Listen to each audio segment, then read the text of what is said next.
It is such a wonderful fish. കുറച്ച് growth rate slow ആണെന്നേ ഉള്ളൂ.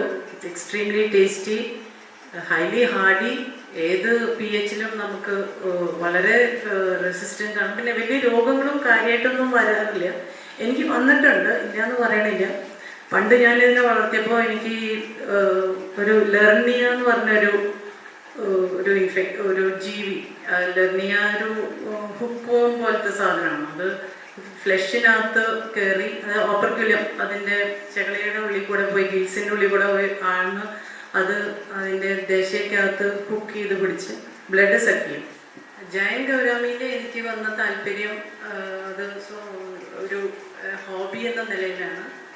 ഒരു കുറേ വർഷം മുമ്പ് ഒരു 5-8 മീനുകളെ ഞാൻ എവിടുന്നോ സംഘടിപ്പിച്ചു. അപ്പോൾ അതിങ്ങനെ വളർത്താൻ പറ്റും. എറണാകുളത്ത് നിന്ന് തൃശ്ശൂർ വരെ ഒരു ഏരേഷനും കൊടുക്കാതെ വെറുതെ ഒരു പാത്രത്തിലേക്ക് കൊണ്ടുപോയി അത് സർവൈവ് ചെയ്തു. അതൊരു പെറ്റ് പോലെ വളർത്തി. അങ്ങനെയാണ് അതിൻ്റെ തുടക്കം. സീരിയസ് ആയിട്ട് ഞാൻ എടുത്തിട്ടുണ്ടായിരുന്നില്ല. ഇതിപ്പോൾ കുറച്ച് കാലമായിട്ട് അതിൻ്റെ കൂടുതൽ കാര്യങ്ങൾ അറിയാൻ തുടങ്ങിയപ്പോൾ അതിൽ കുറച്ചും കൂടി ഇൻട്രസ്റ്റ് വന്നു. അങ്ങനെ ഇപ്പോൾ കുറച്ച് സീരിയസ് ആയിട്ട് ചെയ്യാൻ തുടങ്ങി. പക്ഷേ ഞാനിവിടെ വന്നിട്ടുള്ളൊരു പഠിതാവായിട്ടാണ്.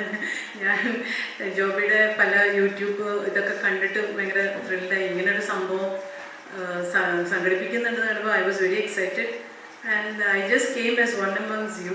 നിങ്ങളിൽ നിന്ന് പഠിക്കാൻ വേണ്ടി വന്നതാണ്. എനിക്ക് ജയൻ ഗൗരാമിനെ കുറിച്ച് കൂടുതലൊന്നും അറിയില്ല. കുറച്ച് കാര്യങ്ങൾ ഞാൻ പറയാം. എല്ലാവർക്കും അറിയണ കാര്യങ്ങൾ തന്നെയാണ്. നിങ്ങൾക്കൊക്കെ അറിയാം, ഇപ്പോൾ ഇന്ത്യ ഫാംഡ് ഫിഷ്, അതായത് കൾച്ചേർഡ് ഫിഷിൻ്റെ കാര്യത്തിൽ ലോകത്തിൻ്റെ 2ാം സ്ഥാനത്താണ്. മൊത്തം ഫിഷറീസിൽ നമ്മൾ 3rd-ആണ്. പക്ഷെ കൾച്ചേർഡ് ഫിഷിൻ്റെ ആ ഒരു ബിസിനസ്സിൽ we are second in the world. അതിൽ ഒരു 51 മില്യൺ മെട്രിക് ടൺസ് മറ്റോ ആണ് നമ്മുടെ പ്രൊഡക്ഷൻ. നമ്മൾ ജയൻ ഗൗരാമി എവിടെ തപ്പിയാലും അതിലെവിടെയും കാണില്ല. ലോകത്ത് തന്നെ ഏറ്റവും അധികം ജയൻ ഗൗരാമി വളർത്തുന്നത് ഇന്തോനേഷ്യയിലാണ്. Indonesia is the origin of the species. അപ്പോൾ അവിടെ തന്നെ നമ്മൾ നോക്കുകയാണെങ്കിൽ ഒരു വർഷത്തെ പ്രൊഡക്ഷൻ, ഇത് FAO ഇതാണ്, FAO ഡേറ്റ അനുസരിച്ച് നമുക്ക് ഒരു 1,50,000 മെട്രിക് ടൺസ് മാത്രമേ ലോകത്ത് ജയൻ ഗൗരാമി പ്രൊഡക്ഷൻ ഉള്ളൂ. അപ്പോൾ you can imagine how small the amount is. ഈ പറയുന്ന പ്രൊഡക്ഷനിൻ്റെ തന്നെ 98% ഇന്തോനേഷ്യയിൽ നിന്നാണ്. ബാക്കി നാമമാത്ര പ്രൊഡക്ഷനാണ് ബാക്കിയുള്ളത്. ഇന്ത്യ ഒന്നും എവിടെയും വന്നിട്ടില്ല. We are not in the picture. പിന്നെ ഈ മത്സ്യത്തെക്കുറിച്ച് ഞാൻ കൂടുതൽ പറയേണ്ട, ഇവിടെയുള്ള ആൾക്കാർക്കറിയാം. It is such a wonderful fish.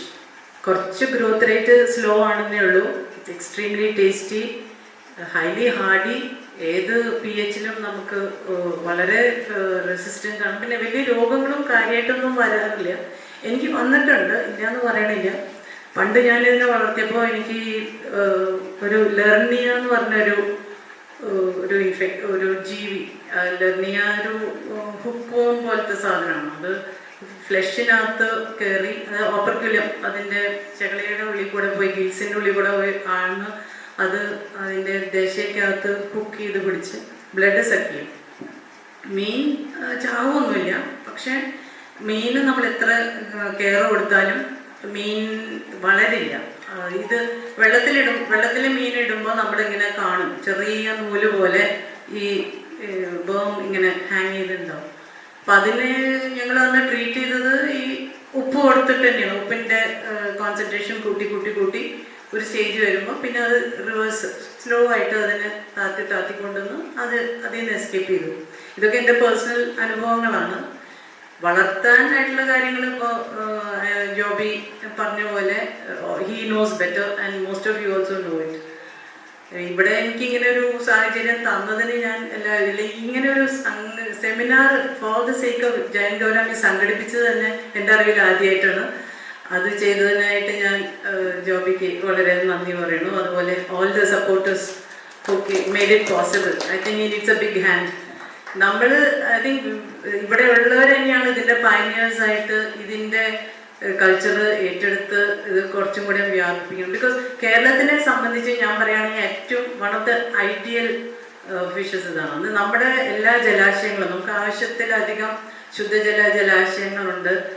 തോടും പുഴയും കനാലും ഒക്കെ ആയിട്ട് എല്ലാം ക്ലോഗ്ഡ് ആണ്. എല്ലാത്തിനകത്തും നമുക്ക് കളസസ്യങ്ങൾ വന്ന് നിറഞ്ഞു നിൽക്കുകയാണ്. മഴക്കാലത്ത് ഇതൊക്കെ കൂടി കായലിലേക്ക് ഇറങ്ങും. പിന്നെ കായലിൽ ഉപ്പ് കയറുമ്പോഴാണ് ഇതൊക്കെ കരിഞ്ഞ് നമ്മുടെ ബീച്ചസൊക്കെ മഹാവൃത്തികേടാണ്. അപ്പം ഈ കളസസ്യങ്ങളെ വളരെ ഫലപ്രദമായിട്ട് കൺട്രോൾ ചെയ്യാൻ പറ്റാവുന്ന ഒരു സ്പീഷീസാണ് നമ്മുടെ giant gourami.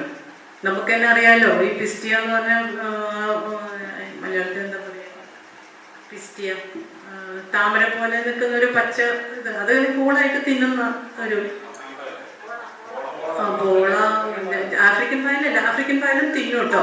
Giant gourami African പായലും തിന്നും. വേറൊരു സാധനമുണ്ട്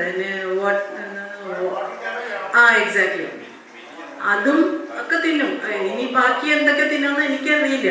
ഈ അതിപ്പോ വാട്ടർ ഹയസൻത്ത് തിന്നുമെന്ന് എനിക്കറിയില്ല.